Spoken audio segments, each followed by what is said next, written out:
Assalamualaikum warahmatullahi wabarakatuh. Perkenalkan, nama saya Nabila dengan NIM 24320092 yang berjurusan Ilmu Administrasi Negara di kampus Tia Balai Putradewa Palembang pada tahun 2024. Di sini saya akan menjelaskan tentang apa itu teori pertukaran menurut Geiger Hermes.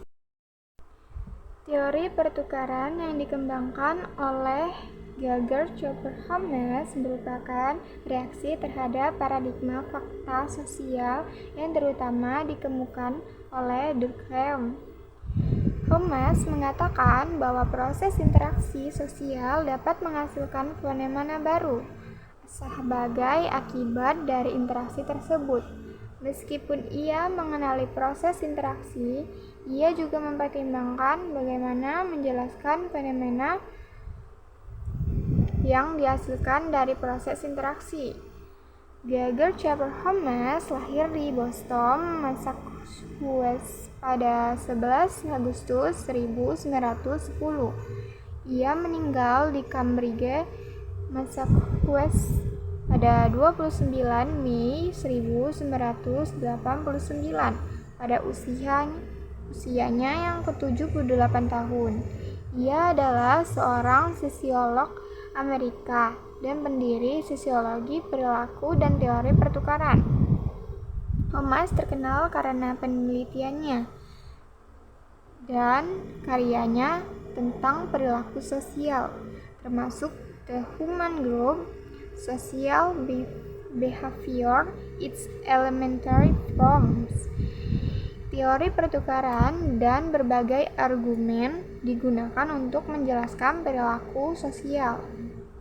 Dalam sosiologi dan psikologi sosial, Hermes dianggap sebagai salah satu teori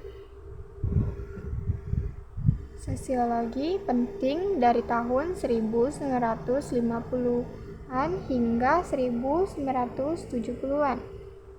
Para pengembang teori pertukaran sosial lainnya antara lain adalah psikolog Johnny Tibaut dan Harlan Kelley pada 1959, sosiolog Geiger Hermes pada 1961, Richard Emerson pada 1962, Peter Blau pada 1964. Menurut teori ini, kita mengadakan hubungan pertukaran dengan orang lain karena kita menerima imbalan bagi kita. Mirip dengan teori pembelajaran sosial, teori pertukaran sosial melihat hubungan antara perilaku dan lingkungan. Karena lingkungan kita biasanya terdiri dari orang lain, kita melihat bahwa kita dan orang lain itu berperilaku dengan cara yang saling memengaruhi dan unsur yang saling memengaruhi. Ada unsur penghargaan, pengorbanan, atau biaya, dan keuntungan atau manfaat dalam hubungan ini. Teori pertukaran ini sendiri lebih bersifat ekologis, memiliki pengaruh lingkungan terhadap perilaku partisipan dan pengaruh partisipan terhadap lingkungannya. Teori ini adalah akar dari teori pertukaran yang dikenal sebagai behaviorisme, di mana hubungan ini mendasari pengkondisian operan sosial menggunakannya untuk memprediksi perilaku masa depan individu dengan melihat masa lalu mereka, masa kanak-kanak, jika tindakan orang lain ini menguntungkan di masa kecilnya, maka kemungkinan akan terulang di masa depan. Sebaliknya, jika merugikan, tidak mungkin terjadi lagi. Jadi, sosiolog menyebutnya sebagai kehadiran penghargaan inisiatif untuk mendukung aktivitas individu di kemudian hari, dan hukuman untuk mengurangi kemungkinan perilaku tersebut diulang dengan rasio dikurangi pengorbanan hadiah yang diterima. Imbalan adalah semua yang diperoleh dari adanya pengorbanan. Pengorbanan adalah semua yang dihindari, dan benefit adalah manfaat dikurangi pengorbanan. Dengan demikian, perilaku sosial terdiri dari pertukaran antara setidaknya dua orang berdasarkan perilaku untung dan rugi. Misalnya, pola perilaku di tempat kerja, cinta, pernikahan, dan persahabatan hanya bertahan jika semua pihak merasa diuntungkan. Dengan demikian, perilaku orang meningkat karena menurut perhitungannya bermanfaat baginya, dan sebaliknya, jika berbahaya, maka perilaku itu tidak ditampilkan. Berdasarkan keyakinan ini, Homans menerbitkan beberapa pernyataan dalam bukunya Elementary Form of Social Behavior pada 1978.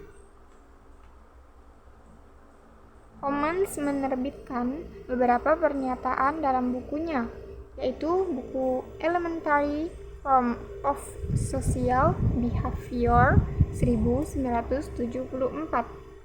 Salah satunya adalah semua tindakan manusia semakin sering suatu bentuk tindakan tertentu dihargai, semakin besar kemungkinannya adalah orang yang akan menunjukkan aksinya tadi.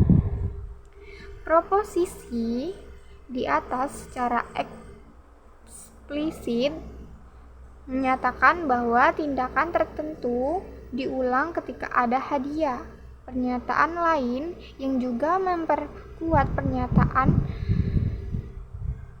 tersebut berbunyi, semakin tinggi nilai hasil tindakan bagi orang tersebut, semakin besar kemungkinan tindakan itu akan diulang.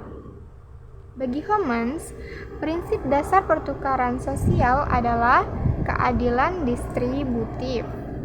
Aturan bahwa imbalan harus setara dengan investasi. Sebuah pernyataan terkenal mengenai prinsip adalah seorang dalam pertukaran dengan orang lain mengharapkan imbalan yang diterima masing-masing pihak sebanding dengan pengorbanan. Semakin besar pengorbanan, semakin besar imbalan dan manfaat yang diterima oleh masing-masing dari lain pihak harus proporsional dengan investasinya. Semakin besar investasi, semakin besar keuntungannya.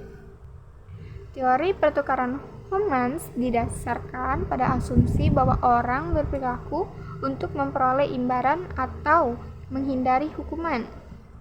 Teori ini didasarkan pada prinsip transaksi ekonomi, di mana orang menawarkan barang atau jasa, dan sebagai imbalannya, mereka harus menerima barang atau jasa yang diinginkan. Teori ini berasumsi bahwa interaksi sosial mirip dengan transaksi ekonomi, tetapi menurut teori pertukaran sosial tidak hanya dapat diukur dengan uang, karena hal-hal di pertukaran itu nyata dan tidak.